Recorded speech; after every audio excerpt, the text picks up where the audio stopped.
بسم اللہ الرحمن الرحیم۔ مسجد فتح عظیم کی افتتاحی تقریب سے ڈاکٹر کترینہ لینٹوس کا خطاب۔ Doctor Katrina Lantos Swett J D P H D Tufts University کی پروفیسر اور ٹام لینٹوس فاؤنڈیشن برائے حقوق انسانی و انصاف اور بین الاقوامی مذہبی آزادی سے متعلق امریکی کمیشن کی سابق چیئرپرسن نے حضرت مرزا مسرور احمد صاحب خلیفۃ المسیح الخامس سید اللہ تعالیٰ بن نصر العزیز کے کلیدی خطاب سے قبل 1 اکتوبر 2022 کو فتح عظیم مسجد زائن ایلینوائے کے افتتاحی استقبالیہ سے خطاب کیا۔ یہاں ہم ان کی تقریر کے متن کا اردو مفہوم پیش کرتے ہیں۔ آپ فرماتی ہیں کہ شام بخیر۔ مجھ سے پہلے کے دیگر معزز مقررین کی طرح جنہوں نے اس بات کا اظہار کیا ہے کہ وہ آج رات آپ کے ساتھ ہونے پر کتنا فخر اور خوشی محسوس کرتے ہیں، میں بھی یہ کہنا چاہوں گی کہ اس غیر معمولی جشن کے لیے یہاں آنا کتنا بڑا اعزاز اور خوش قسمتی ہے۔ مجھے کئی سالوں سے احمدیہ جماعت کو جاننے کا غیر معمولی موقع ملا ہے۔ میں جانتی ہوں کہ جب بھی میں ان لوگوں کے ساتھ ہوتی ہوں میری روح بلندیوں کو چھو رہی ہوتی ہے۔ میں کسی مذہبی جماعت کو نہیں جانتی جسے میں نے مشاہدہ کیا ہو اور جو اپنی مذہبی تعلیمات کے بلند و بانگ دعوے کرتے ہوں اور ان پر روز بروز کی زندگی میں کما حق عمل کرتے ہوں، جو اعلیٰ نظریات اور اصولوں کے لیے ہر وقت کوشاں رہتے ہوں، ان نظریات کے لیے جو زندگی کی بنیاد ہوں۔ میرا خیال ہے کہ ہم میں سے جو لوگ اس کمرے میں ہیں وہ اس جذبے کے حامل ہیں۔ یقیناً عزم خدا کی طرف سے ودیت کیا جاتا ہے، لیکن یہ عزم واقعی آپ کے غیر معمولی رہنما تقدس مآب کی طرف سے حاصل ہوتا ہے، یعنی حضور انور سے۔ میں بہت خوش قسمت، فیض یاب اور خاص اعزاز محسوس کرتی ہوں کہ میں آج آپ سب کے ساتھ یہاں موجود ہوں۔ جب میرے دوست امجد، جو واقعی ایک اعلیٰ پائے کے انسان ہیں اور آپ سب کو معلوم ہونا چاہیے کہ وہ اس جماعت کے غیر معمولی کارکن ہیں، انہوں نے پہلی بار مجھے یہاں ہونے والی دعائیہ لڑائی یعنی مباہلے کی کہانی سنائی، یا جو واقعہ یہاں زائن ایلینوائے میں رونما ہوا، تو میں اسے سن کر ہکی بکی رہ گئی۔ کہنے کو الفاظ نہ تھے۔ مجھے لگا کہ یہ اصل میں ایک ہالی ووڈ فلم کی کہانی ہے، اور ذاتی طور پر مجھے امید ہے کہ یہ ایک فلم ہو سکتی ہے، کیونکہ یہ ایک ناقابل یقین کہانی ہے۔ سب سے پہلے آپ کہتے ہیں انتظار کریں کہ کیا واقعی ایسا ہوا؟ میں نے اس کہانی کو بہت دلچسپ پایا۔ یہ واقعہ جدید آلات جیسے سیل فون اور کمپیوٹرز وغیرہ کی ایجاد سے بہت پہلے ظہور میں آیا۔ دعا کے ذریعے اس جنگ نے کس تیزی کے ساتھ دنیا میں تہلکہ مچا دیا۔ یہ واقعی دنیا میں حادثاتی طور پر ایک معجزہ رونما ہوا تھا، لیکن جس چیز نے اسے ہالی ووڈ کی کسی بھی کہانی سے کہیں زیادہ اہم بنا دیا وہ یہ ہو سکتا ہے کہ یہ واقعی ایک ایسا لمحہ تھا جب معاشرے میں انسانیت کے خدا کے دو بہت ہی مختلف نظارے منظر عام پر آئے۔ جان ڈوئی کا ایک نظریہ سادہ الفاظ میں نفرت، تعصب اور تقسیم پر مبنی تھا۔ جماعت احمدیہ کے بانی مرزا غلام احمد کا دوسرا نظریہ احترام، ایمان اور رواداری اور ایک قسم کی سلامتی کا تھا، جو کسی ایسے شخص کی طرف سے آیا تھا جو حتمی نتائج کو خدا یا اللہ پر چھوڑنے کے لیے تیار تھا۔ یقیناً ہم جانتے ہیں کہ اس غیر معمولی دعائیہ مارکے میں کس نے کامیابی حاصل کی۔ در حقیقت یہ خوبصورت مسجد جس کا افتتاح اس ہفتے کے آخر میں کیا جا رہا ہے، دراصل فتح عظیم مسجد کہلاتی ہے، جس کا مطلب ایک عظیم فتح ہے، کیونکہ اس دعا میں فتح احمدیوں کو حاصل ہوئی۔ جی ہاں، احمدیہ جماعت کے پہلے بانی اور رہنما کو، لیکن مجھے یوں لگتا ہے کہ اصل میں فتح انسانیت کو ملی، کیونکہ یہ عزت و احترام کی ایک فتح تھی، محبت اور رواداری کی فتح۔ یہ تمام خوبیاں اس حیرت انگیز جماعت کا خاصہ ہیں۔ آپ جان جائیں کہ جو میں نے اس بارے میں سوچا، انجیل کی ایک بہت ہی خاص کہانی میرے ذہن میں آئی۔ یہ یعقوب کے بیٹوں میں سے یوسف کی کہانی ہے۔ اس کے پاس خداداد صلاحیت تھی، کیونکہ اس کا نظریہ خاص تھا، کیونکہ خدا کے اس پر بہت احسان تھے۔ وہ اپنے بہت سے بھائیوں کے حسد کا نشانہ بنایا گیا۔ شاید اس کمرے میں اس کے بارے میں آپ جانتے ہوں گے۔ میں جانتی ہوں کہ یہاں کچھ یہودی رہنما موجود ہیں، لہٰذا میں امید کرتی ہوں کہ کم و بیش کہانی کو صحیح بیان کروں۔ اس کے بھائیوں نے اسے بیچ کر غلام بنا دیا تھا۔ وہ امید کی ایک کرن کے انتظار میں تھا، جس کا بہت ہی مدھم امکان تھا۔ بہت سنگین حالات تھے، لیکن یوسف بہت غیر معمولی انسان تھا۔ وہ سب سے پہلے مصر کے ایک مشہور، اہم اور طاقتور رہنما پوتیفر کے گھر کا مالک بن گیا، لیکن پھر حالات نے پلٹا کھایا جس میں اس کا اپنا کوئی قصور نہ تھا۔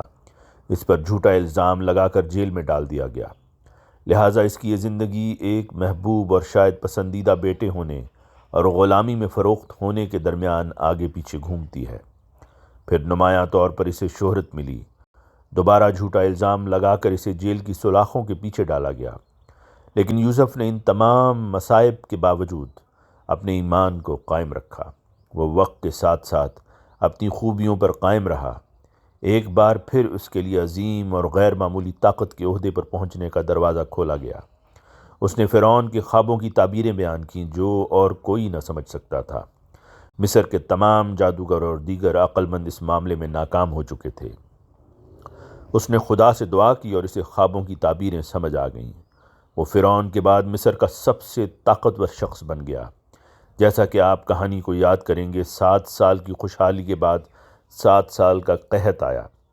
یوسف کا خاندان اسے طویل عرصے میں کنعان شہر میں بھول چکا تھا۔ وہ کچھ رزق حاصل کرنے کے لیے مصر کی طرف مایوسی کی حالت میں آئے، کیونکہ یوں ان کی بھوک ختم ہو سکتی تھی۔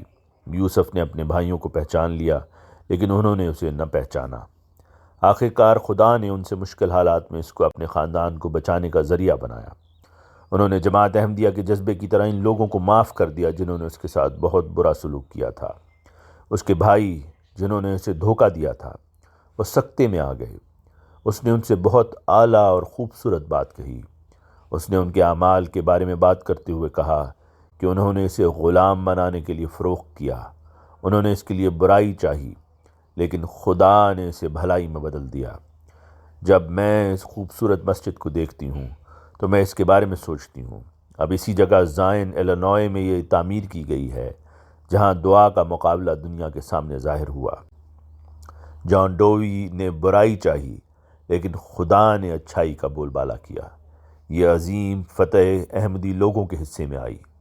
ہم آج رات یہاں ایک پرامن جگہ میں حیرت انگیز دوستوں کے ساتھ ایک خوبصورت تقریب میں بیٹھے ہوئے ہیں۔ ہم ایک مزیدار کھانے سے لطف اندوز ہوں گے، دوستوں کی رفاقت ہوگی، لیکن مجھے نہیں لگتا کہ ہم اس شام کو دنیا کے کسی دوسرے حصے پاکستان میں ایک احمدیہ جماعت کو یاد کیے بغیر گزار سکتے ہیں۔ جماعت کے وہ لوگ جنہیں روزانہ ناقابل تصور ظلم و ستم، نفرت اور تشدد کا سامنا کرنا پڑتا ہے۔ وہ خود کو ایک ایسی حکومت کے سامنے تنہا پاتے ہیں جو ان کی حفاظت کرنے سے انکار کرتی ہے۔ پولیس ان کا دفاع کرنے سے انکار کرتی ہے۔ مذہبی رہنما اپنے پیروکاروں کو ان پر حملہ کرنے کی ترغیب دیتے ہیں۔ گزشتہ چند دنوں میں ایک اور پیارے دوست جو واقعی اس جماعت کے اندر ایک بھائی کی طرح ہیں، مجھے جماعت احمدیہ کے خلاف حال ہی میں ایک اشتعال انگیزی کا بتایا ہے جہاں انہیں اس کا نشانہ بنایا جا رہا ہے۔ اس جماعت کی حاملہ خواتین کو دھمکی دی جا رہی ہے کہ وہ احمدی بچوں کی پرورش اور انہیں دنیا میں لانے سے باز آ جائیں۔ یہ خوفناک جرائم ہیں، یہ انسانی حقوق کی خلاف ورزیاں ہیں، یہ ان تمام چیزوں کی خلاف ورزیاں ہیں جو ایک مہذب اور اچھے معاشرے میں نہیں ہوتی۔ لیکن میرے خیال میں یہ بات بہت اہم ہے کہ یہ جماعت اپنے احمدی بھائیوں اور بہنوں کے ساتھ کھڑی ہے۔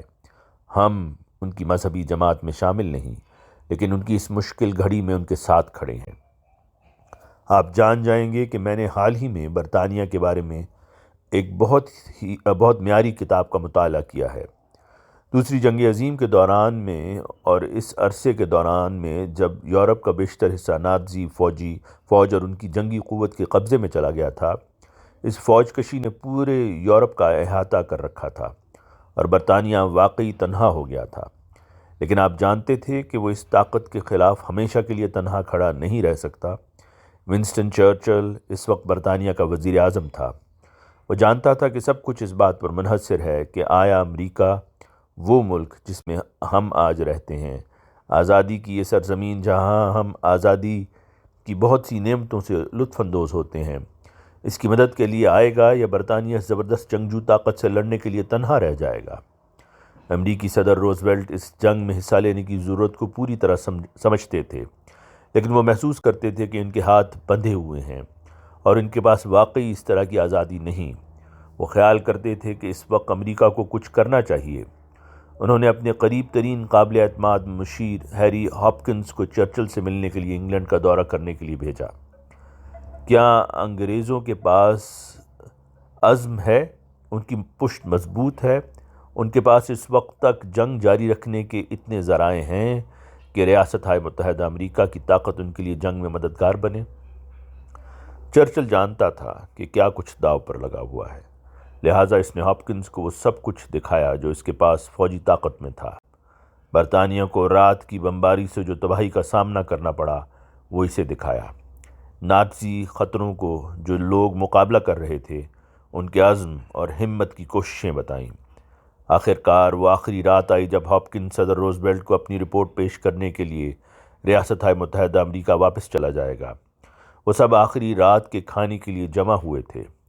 ہوا میں ایک قسم کا تناؤ تھا کیونکہ برطانیہ والے جانتے تھے کہ وہ امریکی صدر کو کیا رپورٹ فراہم کرے گا۔